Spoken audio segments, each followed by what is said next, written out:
እሺ እኔም አገስት ከላኩ ከሰላሳ ቀን በኋላ ዛሬ ገባው።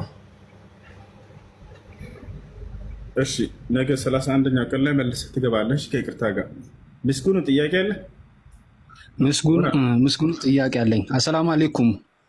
ወአለይኩም ሰላም ወረሕመቱላሂ ወበረካቱ። በመጀመሪያ ሁሱዬ ያለህን እኔ ኦርቶዶክስ ክርስቲያን ነኝ፣ አልአዛር ይባላል ስሜ። በእስልምናም ሆነ በሌላው በሁሉም እምነት ላይ ያለህን በአላህ መወደድ እውቀትን፣ ስርዓትና እርጋታህን እወድልሃለሁ። አላህ ይውደድልህ፣ አላህ ይባርክልህ። እሺ ቀጥል። በዚህ አጋጣሚ ጥያቄ በእርግጥ ስለ መንፈሳዊ ላይሆን ይችላል። እኔ መንፈሳዊ እምነት ላይ ምንም አይነት እውቀት የለኝም፣ ግን ከቅርብ ጊዜ በኋላ በራሴ ላይ የሆነ ነገሮች ሀፕን አድርገው ነበር እና ጽንፈኛ ኦርቶዶክስም አይደለሁም። ብቻ አሁን አልሐምዱሊላህ የሚለው ቃል የእናንተ እምነት ላይ ያለው ቃል በጣም እየረበሸኝና እየጨነቀኝ ስለሆነ ስለሱ እንዲህ ስለሆን ስለቻልኩበት ነገር ምናልባት አንተ የምረዳኝ ከሆነ ልጠይቅ ቢፈቀድልኝ፣ መልካም ፈቃድ ከሆነ ይቻላል። ቀጥል። እሺ። ስለ አላህ ፍቅር ብላችሁ ታገሱኝ። እንትኑ የጀመረው እኔ እንደ ማንኛውም ሰው በውርስ ነው ክርስትናን ያገኙት ከቤተሰብ። ስራም እንደ ማንኛውም ሰው ሰርች የሚኖር እና በሆነ ጊዜ በኋላ በምሰራውበት የባንክ እንትን ላይ የተወሰነ ነገር የሆነ ገንዘብ መጨመር ተደረገ። ለመክፈልም በቃን ችግር የለም። በዛው አጋጣሚ ያንንም አማርሬ በጣም ሳልጨርስ አጋጣሚ በሕክምና ሙያ ላይ ያለ ሰው ያውቀዋል።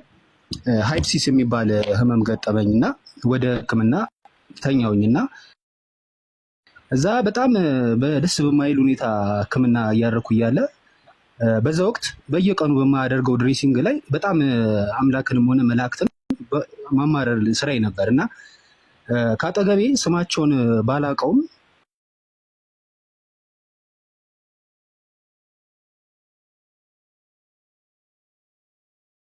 መጥፊያህም የአላህ ቃል ነው ስለሚሆነው ሁሉ አልሐምዱሊላህ ይበል።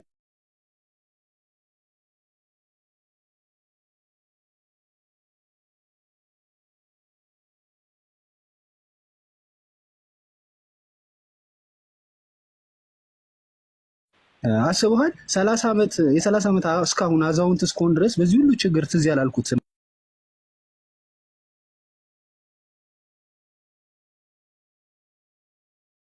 ማምነውና ማላምነው ያልስፈለገኝ አምላክ ያልተቀበለኝ እንዴት የማላምነው አምላክን አልሐምዱሊላህ ብዬ ላመሰግን እችላለሁ?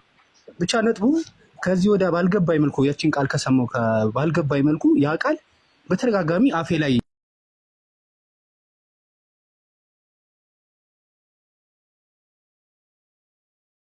እና ሁሌ ጥያቄ የሚሆነው ለምንድን ነው የማመሰግንበት ለመኖሬ ምክንያት ሳይኖረኝ